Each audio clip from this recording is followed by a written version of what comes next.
deine 16 Barze Bombe mit dem an, so wie AK, die Schlange 919. Ich bin die unsterbliche Flamme und verbrenne die ewige Feuer brennt in mir, verbrennt Posen wie dir. Mein Körper ist Fleisch, aber mein Geist ist Shaolin. Ich bin weiss wie Schnee, aber schwärzer als schwarz ist meine Seele. Mein Arkanenwissen ist tiefer als das tiefste Meer. Ich gebe 10% nicht mehr und bin trotzdem überlegen und vernichte euch Käfer mit nuklearem Regen.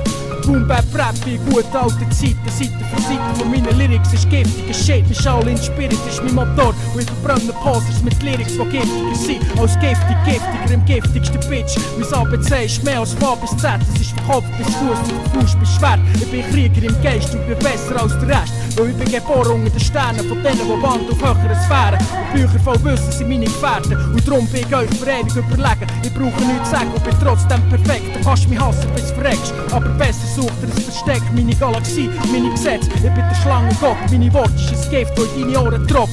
Bis du merkst, wie sehr mich verehrst und nicht willst vermissen, weil ich bekehre dich zur Religion von Seth.